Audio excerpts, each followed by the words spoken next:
সরকারের যারা এমপ্লয়ি, রাজ্য সরকার দ্বারা যাদেরকে আমরা রিক্রুটমেন্ট দিই, প্রত্যেকটি এমপ্লয়ির রেকর্ডস আমাদের সরকারের কাছে অত্যন্ত রাখে এবং তাদের যদি একটি লোকেরও পেনশন আটকে থাকে সেটা নিশ্চিত বলতে এমন কোনো পেনশন আটকায়নি।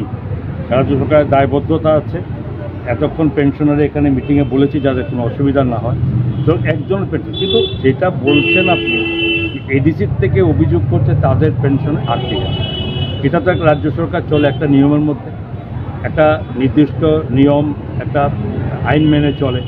তো তাদের যে বলছে, যদি আপনার কথা মতো আমি ধরে নিই যে তারা যদি বলে থাকে তাদের যে এমপ্লয়িরা পেনশন পাচ্ছে না, রাজ্য সরকারের উপর দোষারোপ করছে। রাজ্য সরকারের কাছে সেই সমস্ত এমপ্লয়ির কোনো রেকর্ড আছে কিনা, যদি এমপ্লয়মেন্ট তারা দিয়ে থাকে তাদের এটা তাদের ম্যাটার, রাজ্য সরকারের দায়বদ্ধতা নেই। রাজ্য সরকার তাদের এখানে এডিসিএতে যত এমপ্লয়ি আছে সরকারের তরফ থেকে প্রত্যেকটি এমপ্লয়ির প্রত্যেকটি তাদের যে সমস্ত দায়িত্ব যে পাওয়ার অধিকার তারা প্রত্যেকে পায়, একজনও বাকি। ওরা যেটা বলছে তারা কাদের জন্য বলছে সেটা পরিষ্কার হতে হবে।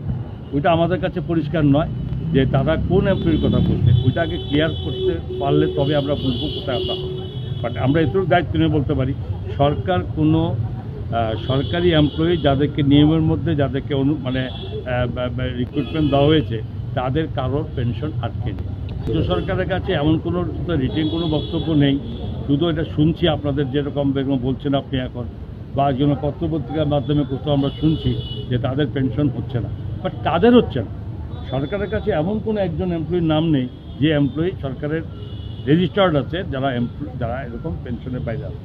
সুতরাং যেটা বলছে সেটা ওরা ক্লিয়ার করতে হবে ওরা কারা এবং তাদের অ্যাপয়েন্টমেন্ট কারা দিয়েছে, সেটা অর্থদপ্তর অনুমোদন আছে কিনা। অর্থদপ্তর অনুমোদন না থাকে অর্থদপ্তর কী করে বলবে কোথায় কোথায় এমপ্লয়ি আছে, ঠিক আছে না? এই জন্য অর্থদপ্তরের কাছে এই ধরনের রেকর্ড নেই।